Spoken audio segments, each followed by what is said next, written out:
जब हम प्रभु की तरफ चलते हैं तो उसमें प्रधानता होती किसी संत या शास्त्र के वचन। ऐसे आप चल ही नहीं सकते। कभी भी कहीं भी कोई भी प्रभु की तरफ चलेगा, पहला कदम चला होगा तो किसी न किसी संत के वचन सुने होंगे या शास्त्र के वचन, दोनों एक ही बात है। जो संत भगवंत की वाणी है वही शास्त्र है। बिना उनके वचन सुने परमार्थ का पता ही नहीं चलता है। तो जब हम प्रभु की तरफ सत्संग सुनकर चलने को होते हैं तो ये दो मुख्य बाधाएं आकर खड़ी हो जाती हैं। भोगों की भोग वृत्ति, संग्रह वृत्ति जो हमारे अंदर रही है तो वो हमको इतना कमजोर कर देती, लगता है अगर ये चीज नहीं होगी तो हम रह नहीं पाएंगे, ऐसी ऐसी व्यवस्था होगी तो हम नहीं रह पाएंगे। बड़ा कमजोर हो गए अपने लोग। हाँ, ऐसा होना चाहिए, ऐसा होना चाहिए, ऐसा होना चाहिए। भोगों का भोक्ता और भोगों के संग्रह युक्त स्वामी भाव।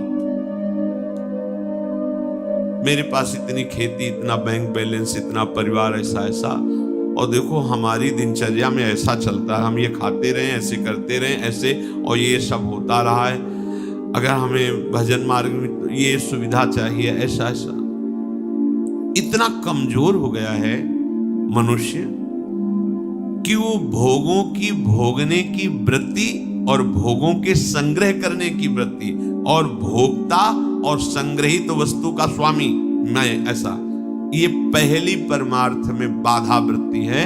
और ये प्रायः हम सब बड़ी खुशी से बाधा लिए चल रहे हैं। देखो ये बड़ा सूक्ष्म, चूंकि देखो अध्यात्म है, अध्यात्म तो जगत से बिल्कुल ऐसे है।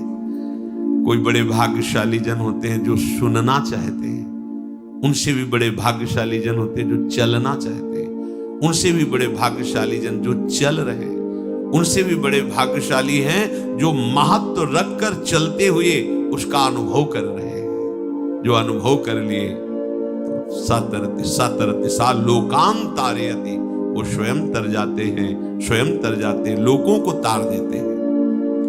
ये उल्टी बुद्धि लेकर जब परमार्थ में चला जाता है तो थोड़े ही समय में वो परमार्थ से विमुख हो जाता है। भोगों की भोगने की सुख बुद्धि और भोगों के संग्रह की और उसके स्वामित्व का भाव, जहां अंदर वृत्ति लिए थे वहीं पहुंच गए। ऐसे पूरा जीवन करने पर भी परमार्थ पथ नहीं मिलता और कहने लगते कि हमें 50 वर्ष हो गए परमार्थ में चलते। ये बात समझ लेना, परमार्थ पथ एक कदम भी चलोगे तो तुम्हें इतना स्वस्थ और मजबूत बना देगा कि तुम्हें कोई परास्त नहीं। एक कदम, अरे 12 वर्ष में तो सिद्धि प्राप्त हो जाती है। किसी भी मंत्र को, किसी भी नियम को 12 वर्ष तक किया जाए तो सिद्ध हो जाता है, ऐसा संतों ने वर्णन किया है। पर हम ये कह रहे हैं कि 50 वर्ष भी आप लगा दीजिए, अगर ये दो भाव आपके सुधरे नहीं तो कुछ समझ में नहीं आएगा आपको। आपको याद होगा हित धाम में एक समय शाम टाइम लगभग 75 वर्ष के विरक्त भेष के महात्मा ने एक प्रश्न किया था कि मैं किसी ऐसी आदत से परेशान हूं जो आज 75 वर्ष का हूं, फिर भी मुझे करना होता है। अब क्या करूं, अब तो मरने का समय आ रहा है। मुझे आश्चर्य नहीं, सर्वाश्चर्य हुआ। पूरा जीवन भगवत मार्ग में चलने का प्रमाण देने वाला कि मैं भगवत मार्ग का पथिक हूं, 75 वर्ष की अवस्था में वो अपनी उस वृत्ति को नहीं छोड़ पाया जो भगवान से विमुख करती है। अब कहीं डींग अपने लोग हाँक सकते हैं कि इतने वर्ष हो गए परमार्थ। शरीर का समय व्यतीत करना कोई परमार्थ का मार्ग तय कर लेना नहीं है। विवेक के द्वारा भोगों का त्याग करके निरंतर परमात्म चिंतन, ये परमार्थ का मार्ग है। आप चल के इस पे देखो कैसा अनुभव। लोग समय व्यतीत करते हैं भोग चिंतन, भोग स्वामित्व में, और वर्णन कर देते हैं कि इतने वर्ष हो गए हमको परमार्थ में चलते हुए। दम्भ कभी सत्य वस्तु का अनुभव नहीं कराता, नाटक कभी सच्चिदानंद रस का अनुभव नहीं कराता। भगवत रसिक जी कह रहे हैं, बिन विवेक वैराग्य भक्ति बिनु सत्य न एको मानो। बिना विवेक और वैराग्य और प्रेम भक्ति के उसकी एक भी बात सत्य नहीं मानना है, कोई भी वो कितनी भी अवस्था का हो। ऐसा जरूरी नहीं कि कोई कितनी भी अवस्था का वयोवृद्ध या कोई, उसकी बात हमें माननी ही है, सुननी है, ऐसा नहीं। भगवान सुखदेव जी 16 वर्ष की अवस्था के हैं, जे ही गंगा की रीति पर चरण पधराते हैं। परीक्षित जी अनशन व्रत लिए बैठे हुए, आमरण अनशन, बड़े बड़े महापुरुष बैठे हुए हैं। श्री सुखदेव जी के पिता पितामह आदि सब बैठे हुए हैं। जे ही देखा दिगंबर वेश, शरीर की शुद्धि नहीं, श्री कृष्ण प्रेम में मतवाले सब खड़े हो गए थे। सब 16 वर्ष की अवस्था के सुखदेव जी और 10-10 हजार वर्ष जिनकी केवल तपस्या साधनाएं, वो सब महापुरुष खड़े हो गए। क्यों? क्योंकि जन्म से ही भगवत अनुराग में दृढ़ महापुरुष, जन्म से ही माया रहित पुरुष, अंदर से ही वैराग्य युक्त। तो वैराग्य ज्ञान और भक्ति का आदर होता है, अवस्था का आदर नहीं होता। आप कितनी अवस्था के, इसका महत्व नहीं होता। वो चांगदेव ने 1400 वर्ष की अवस्था, ज्ञानदेव जी की शरण में वो शिष्य बने। ज्ञानदेव जी नवीन अवस्था के। जब तक आपके अंदर भोग में सुख बुद्धि, भोगों का संग्रह और उसके स्वामित्व का भाव, स्वामित्व का भाव बड़ा सूक्ष्म विषय है, चाहे गृहस्थ हो चाहे विरक्त हो। स्वामित्व का, अगर एक कमंडल में भी तुम्हारा स्वामित्व का भाव है, तो जैसे एक गृहस्थी के 100 बीघा में स्वामित्व का भाव हो, वैसे तुम्हारे कमंडल में भाव है, ये मेरा कमंडल। प्रयोग के लिए प्रभु ने दिया, इस शरीर के प्रयोग के लिए, दिनचर्या में काम आएगा। बस मेरा शब्द केवल प्रभु के लिए है। मेरे प्रभु, मेरे तो गिरधर गोपाल, दूसरों न कोई वस्तु, ना कोई व्यक्ति, ना कोई भोग सामग्री, ना कोई पद प्रतिष्ठा, ना लोक लोकांतर, मेरे तो गिरधर गोपाल। अध्यात्म है, भगवत मार्ग है, जिससे समस्त प्रपंच का नाश होकर भगवत साक्षात्कार होता है। कहीं स्वामित्व नहीं होना चाहिए, ना इस शरीर में, न शरीर संबंधी भोग सामग्री में, न संपत्ति में। हमने संतों को मुझसे सुना, भाजी ये राम जी का बगीचा है, राम जी का बगीचा है, हाँ ये सब राम जी का है, वो सब श्री जी का है, सब श्री जी का है। वाणी से ही नहीं, हृदय से दासत्व होना चाहिए, स्वामित्व केवल प्रभु के चरण, अपनापन केवल प्रभु। बस बहुत मुश्किल बात है, ये समझ गए तो बेड़ा पार हो गया। हम बार बार आपको कहते हैं कि साधना से भगवान को खरीदा नहीं जा सकता। अपनेपन से रीझते, इनके स्वभाव को जान लीजिए। बस उमाराम स्वभाव जी जाना ताई भजन तज भावला, बस इनसे थोड़ा सा अपनापन हो जाए, मतलब इनकी बात होने पर, इनकी याद आने पर ऐसा लगे जैसे कोई मेरा प्यार, प्राण प्यारा मित्र बहुत दिन से मिला न हो और उसकी याद आ रही हो, या जो भी भाव आप रखते हैं वो ऐसा एक बार, जब मानो अपनी माँ है, बहुत वर्षों से नहीं मिले, उसकी याद आ रही, अब हृदय विकल हो रहा है। ऐसा कुछ जैसे अपना लाडला पुत्र है, अमेरिका में पढ़ रहा है, एक ही पुत्र है, बहुत दिन से बात है, उस माँ का हृदय कैसा होता है? क्या करूं, कैसे उड़, पंख होते तो उड़कर जाती, उनसे मिल ले। जैसे पतिव्रता पत्नी अपने पति के, किसी भी भाव से हमारा प्रभु के प्रति थोड़ा तो ऐसा हो जाए कि उनके लिए हमारे हृदय में कुछ होने लगे। पर विषयों के लिए होता है, प्रभु के लिए नहीं होता। ये क्यों नहीं होता? कह रहे हैं 2 बाधाएं मुख्य हैं, अपने को भोगों का भोक्ता मानना और भोग सामग्री का स्वामी मानना, मालिक मानना। जिसके अंदर ये 2 बुद्धि, उसकी बुद्धि उल्टी ही चलेगी, कभी प्रभु के सन्मुख नहीं चलेगी। ध्यान रखना, किसी ने किसी संत से कहा कि आपके यहां हम गए तो ऐसा भक्ति का रंग चढ़ा कि हफ्ता 10 दिन तो, फिर इसके बाद पता नहीं स्थायी क्यों नहीं चढ़ा। स्थायी होना चाहिए। तो देखो हम आपको बताएं, संतों के यहां चिंगारी दी जाती है और उसको सुरक्षित रख के ज्वाला बनाना तुम्हारा कर्तव्य है। अगर आपने चिंगारी पे एक चुल्लू जल डाल दिया, फिर बोलो ये ज्वाला क्यों नहीं हुई? नहीं। जहां तुम्हारे अंदर चिंगारी भी नहीं थी, वासना का साम्राज्य था, वहां जाते ही भक्ति की चिंगारी लग गई।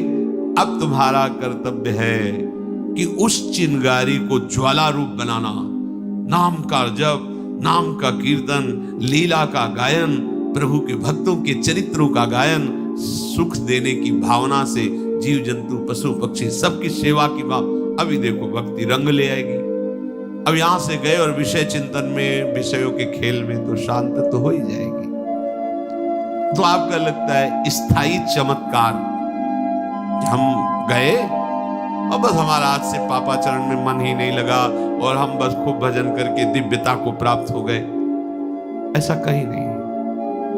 आप भजन कर रहे हो, संतों का संग मिलेगा, उसमें और रंग बढ़ेगा। आप भजन नहीं कर रहे हो, संतों का संग मिलेगा, भजन की तरफ झुकाव होगा। अब संभालना आपको है कि वो जो चिंगारी है, वो जो झुकाव है, वो वेग से उधर दौड़ पड़े, कहीं कुसंग ना हो जाए, कहीं कोई गलत आचरण न हो जाए, गलत चिंतन न बन जाए। ऐसा अगर होता तो भगवान फिर उपदेश अर्जुन को नहीं करते, क्योंकि स्वयं भगवान सर्व सामर्थ्यशाली सामने खड़े हुए हैं। जीव का परिवर्तन उपदेश, नाम, मंत्र स्वीकार करके उसमें लगने से होता है। अगर ऐसा होता कि संत जन मंत्र दे दिए और बस अब चमत्कार प्रकट, अब कोई काम नहीं, कोई क्रोध, तो भैया फिर ये जो जीवन लड़ते व्यतीत हो जाता है, ऐसा कैसे होता? बड़े बड़े सिद्ध महापुरुषों के चरणों का आश्रय लेने वाले बड़ी बड़ी लड़ाई जीते हैं।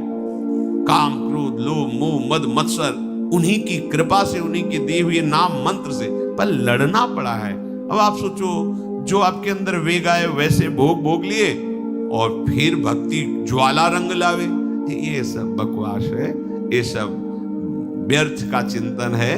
सो परत्र दुख पावई, सिर धुन धुन पछताए, काल ही कर्म ईश्वर ही मिथ्या दोष लगाए।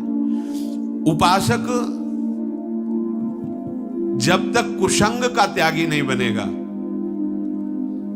तब तक उसके हृदय में सत्संग की जो चिंगारी वो बुझ जाएगी, बुझती रहेगी।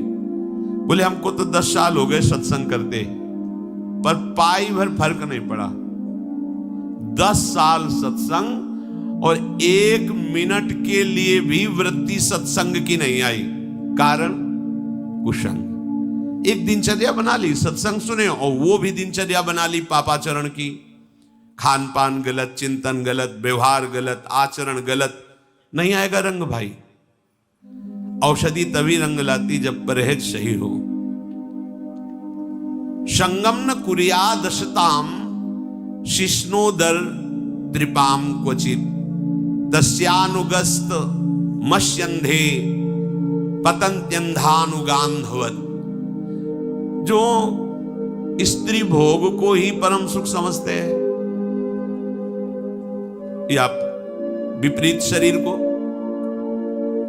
केवल रसेंद्री के ही चिंतन में रहते हैं। आज क्या खाया, क्या खाएंगे, कहां जाएं, कौन से होटल से मंगाएं, क्या दुनिया का। केवल भोग का चिंतन, इंद्रियों के कैसे मैं उनको भोगूं, नवीन नवीन भोगों की चाट, चाहे रसेंद्री चाहे जनेंद्री। बोले ऐसों का भूल करके भी संग नहीं करना चाहिए। हो जाता है एक, क्या होता है कि जब तक विरक्त महापुरुषों का संग नहीं होता तब तक साधुता समझ में नहीं आती। जो जैसे बड़े बड़े महापुरुष गंगा किनारे निर्मल, एकदम निर्विकार, देखते ही हृदय में जलन पैदा हो जाएगी, धिक्कार हमारे वैराग्य को। इनके आगे। एक संत भगवान को अब कोई नाम और बदल गया उस स्थान का, उस समय नाम था घटिया घाट। तो रात्रि के महापूष की सर्दी, जैसे गर्मियों में झीनी मार्किन, वही केवल ऐसे रोम रोम भाले की तरह सर्दी से खड़ा, वयोवृद्ध शरीर। तो एक झोपड़ी में 5-6 संत भगवान ऐसे वो बैठे, बस नाम मंत्र चला, पूरा शरीर कांप रहा है, हृदय में बहुत जलन हुई। तुम्हारा तो जवान शरीर है, तुम सोचते हो हम बैरागी हैं मार्किन पहने, ये देखो इसे बैरागी कहते हैं। एक पतली सी लंगोटी, पतली सी ऐसे। महाराज नजदीक गए, महाराज जी आपका वृद्ध शरीर है ये तो। बोले भी नहीं, रात भर देखा, कांपते हुए लेटे भी नहीं, मंत्र। ये है अध्यात्म, ये है वैराग्य। शरीर केवल कहने मात्र की नहीं कि मैं शरीर नहीं हूं, वो अनुभव कर रहे हैं मैं शरीर नहीं। हम ये नहीं कहते कि चलो उस कोटि का, पर ऐसा भी नहीं है कि आप केवल रसेंद्री के लिए अच्छे अच्छे पदार्थ खाने को, जनेंद्री के भोगों का चिंतन, फिर तो मतलब बिल्कुल बिगड़ जाएगा। तो नवीन उपासक थे, थोड़ा कुछ शास्त्र स्वाध्याय किया, जब तक भगवदाकार वृत्ति या भगवत तत्व का अनुभव ना हो जाए तब तक समाज में नहीं उतरना चाहिए, क्योंकि समाज तो विशेष श्रद्धा भाव प्रस्तुत करेगा और उसको हजम करने के लिए आप में ज्ञान का पावर नहीं है, तो वो फिर मतवाला होकर स्वामित्व भाव में आ जाएगा। भाई बहुत सावधान, परमार्थ का पथ, अध्यात्म का पथ विवेक पूर्ण होकर के चलोगे तो कुछ ही दिनों में अनुभव हो जाएगा। ये तो बिल्कुल भावनाएं त्याग दो कि 20 वर्ष करेंगे तब अनुभव होगा, 50 वर्ष करेंगे तब अनुभव, ऐसी बात नहीं। सच्ची बात कहते हैं, गुरु कृपा हो जाए तो एक श्वास लेके छोड़ने में जितना समय लगता है इतने ब्रह्मबोध हो जाए। गुरु कृपा हो जाए, सच्ची कहते हैं ये, अब वो शब्द नहीं। जब करते करते हार जाता है उपासक, तब उसको सही मार्ग मिलता है जिससे भगवत साक्षात्कार होता है। नहीं तो जन्म जन्म लग जाते, मार्ग नहीं मिलता अंदर का, वो देहाभिमान से सारी क्रियाएं। तो एक उपासक ऐसे ही शास्त्रों का स्वाध्याय किया और शुरू हो गया प्रवचन आदि। और आजकल अन्य युगों से ज्यादा श्रद्धा है,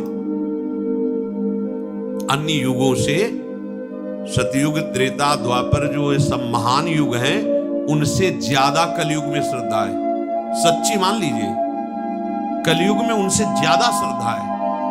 कलयुग का ऐसा महत्व है कि जो 10,000 वर्ष तपस्या से फल मिलता है, 24 घंटे नाम कीर्तन से मिल जाएगा।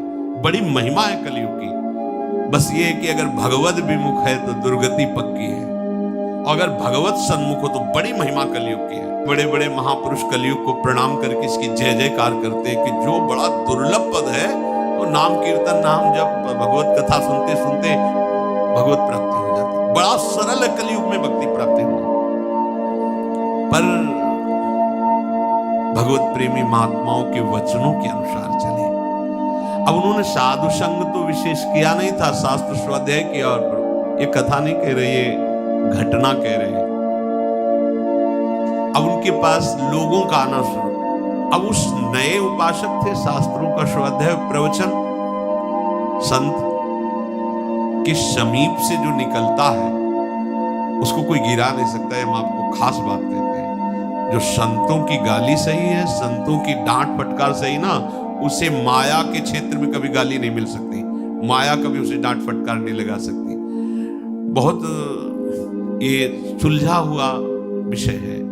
अगर आप संतों के हाथ के नीचे से पास नहीं हुए तो आप शास्त्र पढ़ करके संत नहीं बन सकते। पक्की बात तुम्हें बता देते हैं। एक जनरेटर के इंजीनियरिंग पढ़े, बहुत बढ़िया सब पढ़ लिखे, और एक जनरेटर की बहुत बड़ी दुकान थी जिसमें सैकड़ों जनरेटर थे। गए, बोले साहब हम कागज दिखाया, पास है, ठीक है, आप हमें नौकरी में रख लीजिए।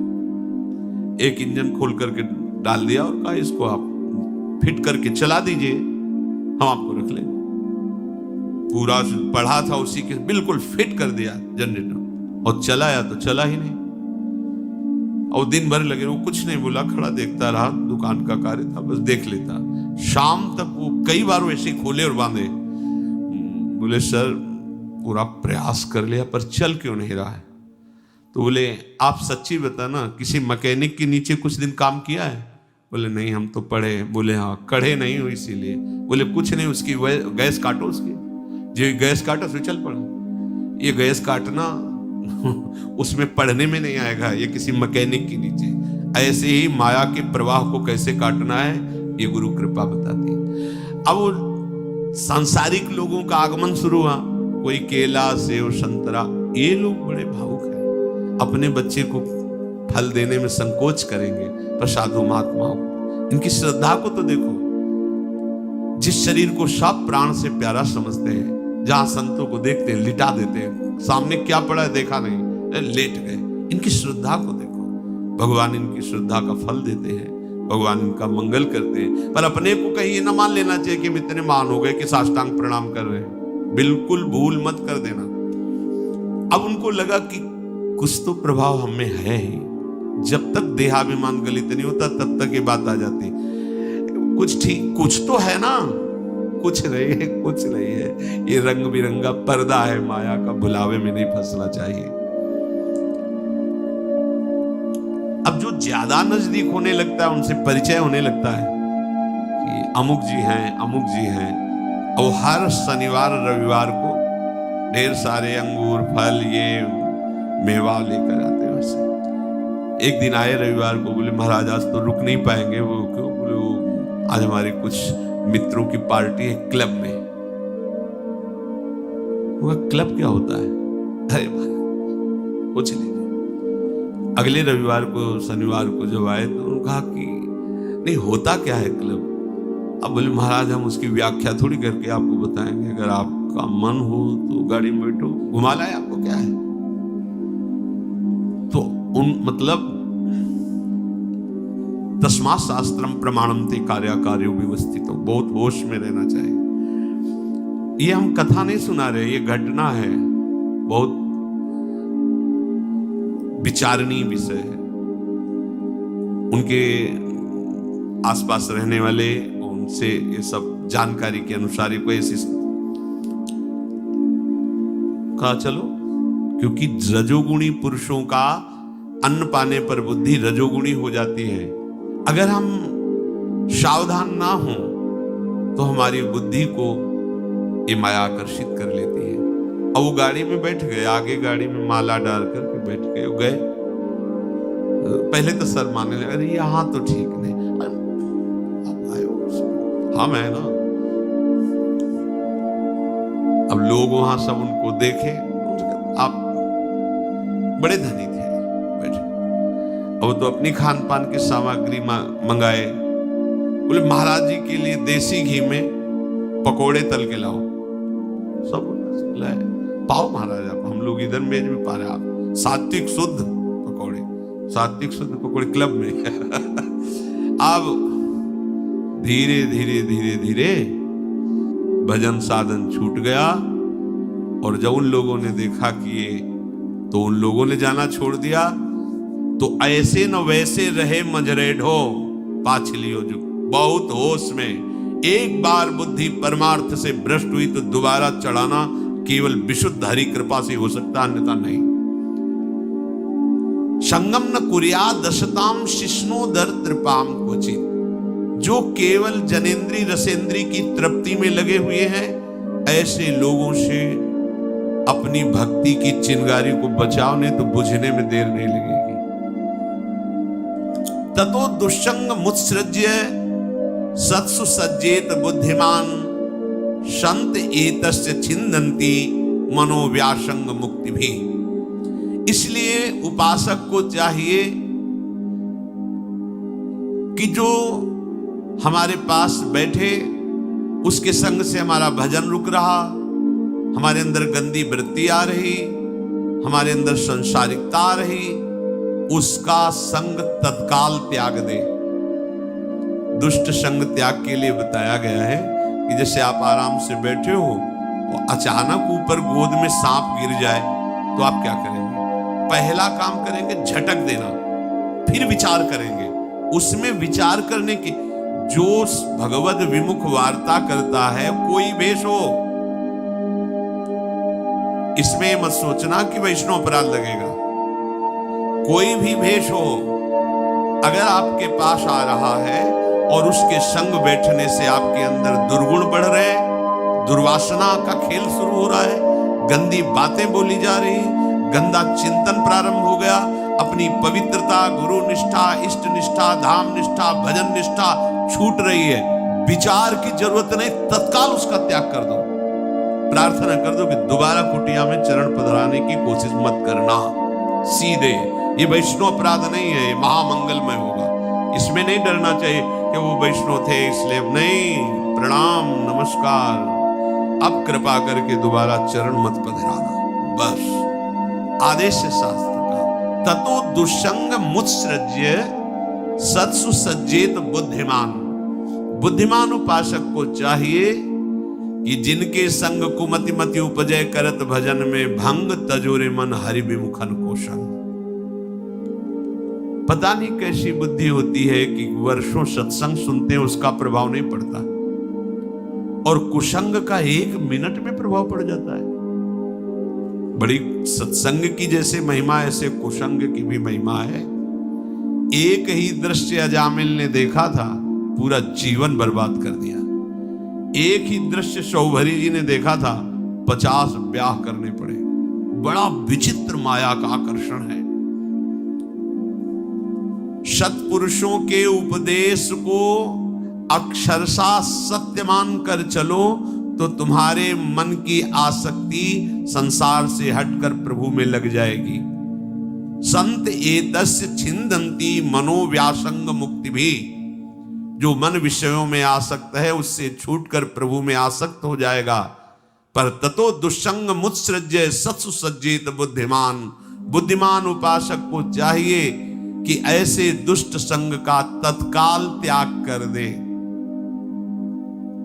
संतोऽनपेक्षा मच्चित्ताः प्रशान्ताः समदर्शिनः निर्ममा निरहंकारा निर्द्वंद्वा निष्परिग्रहा। ऐसे संतों का संग करे जो किसी से कुछ भी नहीं चाहते। चाह मिटी, चिंता मिटी, मनुआ बेपरवाह, जिनको कछु न चाहिए वो शाहन के शाह। संत कौन? जिसकी चाह मिट गई है, किसी से कोई चाह नहीं। अनपेक्षा, संतो अनपेक्षा, अपेक्षा नहीं। मेरे स्वामी जैसा मेरा भरण पोषण करेंगे, वो पोषण भरण न चिंत कराहि श्री हरिवंश विभव बिलसाए। अपने खाने पीने की चिंता, रहने की चिंता, ये सब बनी हुई तो शरणागत किस बात के हो। प्रशांता समदर्शिना मच्चित्ता। जिसने अपने चित्त को मेरे में लगा दिया है, किसी से कुछ लेने की चाह नहीं है, जो सब जगह मेरी ही भावना से युक्त है, जिनकी कहीं भी ममता नहीं है, निर्ममा निरहंकारा, शरीर में या किसी क्रिया में अहंकार नहीं है, निर्द्वंद्वा, जो हर द्वंद्व पर विजय प्राप्त किए हुए, सुख दुख मान अपमान निंदा स्तुति शत्रु मित्र जय पराजय, ऐसे अपरिग्रही संत जनों का संग साक्षात मेरा ही संग है। अर्थात मानो हम भगवान के संग चल रहे हैं। भक्त भगवान अभेद है, तस्मित् तज्जने भेदाभावात्। मानो अहो भाग्य, हम संत भगवान के साथ चल रहे हैं, मतलब भगवान के साथ चल रहे हैं, क्योंकि भगवान कह रहे हैं ऐसा संत मेरा स्वरूप है। तेषु नित्यम महाभाग महाभागेषु मत कथाः संभवन्ति हिता नृणाम जुषताम प्रभु नंत्यघम। वो महाभाग्यशाली होता है जिसे ऐसे संतों का संग प्राप्त हो जाए। जब संतों का संग प्राप्त होता है तो सुंदर सुंदर भगवान की वार्ता सुनने को मिलती है। शास्त्र सिद्धांत अनुभवगम्य वचन, संतों की बातें, उनके जब शब्द कान में जाते हैं तो हृदय के पापों का नाश करके भगवत प्रेम प्रकाशित करते हैं। आहा, प्रपुण्यघम, अघम माने जितने पाप हैं उनका नाश। ये जो आप शब्द सुन रहे हो, ये अंदर जाकर आपके हृदय को धुल रहे, पवित्र कर रहे हैं। ताये शृण्वन्ति गायन्ति हनुमोदन्ति चाद्रताः मत्पराः श्रद्धानश्च भक्तिं विन्दन्ति ते मयि। जो मेरे संतों के पास बैठकर मेरी बात सुनते, मेरी कथा सुनते हैं, मेरी नाम महिमा गुण महिमा गाते सुनते हैं, उनके हृदय में मेरी प्रेम भक्ति जागृत हो जाती है। भक्तिम लब्धवतः साधो किमन्यद वशिष्यते मयि अनंत गुणे ब्रह्मण्या आनंदानुभवात्मनि। जिस समय मेरी भक्ति उसके हृदय में जागृत होती है तो मेरे अनंत गुण उसमें आ जाते हैं, भागवतिक गुण। वो आनंद में निरंतर डूबा रहता है, उसे ब्रह्म स्वरूप का अनुभव हो जाता है। अब बोलो, इसको क्या मिलना बाकी रह गया। यथोपश्रयमाणस्य भगवन्तं विभावशुं शीतं भयं तमोप्येति साधून् संसेवतस्तथा। जैसे विभावशु भगवान अग्निदेव का आश्रय लेने से शीत भय अंधकार नष्ट हो जाता है, ऐसे संतों का सानिध्य करने वालों के पाप नष्ट हो जाते हैं। दुख देने वाले जो भयावह महान कर्म वो नष्ट हो जाते हैं, अज्ञान नष्ट हो जाता है। निमज्ज्योन्मज्जतां घोरे भवाब्धौ परमायनम संतो ब्रह्मविदा शांता नौर्दृढ़े वाप्स मज्जताम। जैसे जल में डूबकर मरने वाले के लिए एकमात्र नौका सहारा है, ऐसे ही भव समुद्र से बचाने के लिए एकमात्र ये शांत भगवत प्रेमी महात्मा ही नौका के समान है। इसलिए ऐसे संतों का संग करते हुए कुसंग से बच करके अपने को भगवत मार्ग में बहुत छोटा समझकर चलो। बड़े कृपा पात्र हैं जिनको सदैव बना रहता है कि मैं अपने हृदय की बात को जानता हूं कि मैं क्या हूं। सही पूछो तो किस बात का अभिमान करें, मेरे कुछ यही समझ में नहीं आता। किस बात का अभिमान करें? मेरे प्रभु ना चाहे तो एक श्वास भी नहीं ले सकते हम, फिर ये साधना, ये तपस्या, ये ज्ञान विज्ञान, ये तो सब करार है प्रभु, इसलिए हो रहा है। अपनी सामर्थ्य तो एक श्वास लेने की भी नहीं है। अगर अभी प्रभु रोक दे तो एक श्वास भी नहीं ले सकते। काहे का अभिमान? दैन्य भाव से रहो, सब में प्रभु ऐसी भावना करो। जब कोई तुम्हारी बड़ाई करने लगे तो तुम अंदर ही अंदर संकुचित हो जाओ, जलने लगो कि आज कोई अपराध बन गया जो मेरी कोई बड़ाई कर रहा है। ये बड़ाई विष है, ये अमृत नहीं है। अपमान और निंदा ये अमृत है। उल्टा संसार समझता है, वो बड़ाई सम्मान को अमृत समझता है, पर अध्यात्म मार्ग का पथिक अपमान निंदा को अमृत समझता है। सम्मानम कल्याति घोरगर्लम नीचापमानम शुद्धा। इसलिए सावधान होकर चलो। इसी जन्म में भगवत प्राप्ति करनी है। बिल्कुल जिद्दी स्वभाव बना लो, हठी स्वभाव बना लो। प्रभु से भी अब और किसी वस्तु में राजी नहीं होना, केवल प्रभु चाहिए। प्रभु से भी हट करना है। जो चाहो खूब कष्ट दे दो, पर आपकी जगह दूसरा कुछ नहीं होना चाहिए। ये कृपा करो, हमारा हृदय ऐसा हो जाए कि आपके सिवा और कुछ चाहे ना। जैसे जीवन चाहो वैसे जिलाओ, आप स्वामी हो। आपके प्रत्येक विधान को मंगलमय मानते हुए आपके चरणों तक पहुंच जाऊं, ऐसी बुद्धि दीजिए, ऐसा भजन दीजिए, ऐसा संग दीजिए। ऐसी प्रार्थना करते रहो।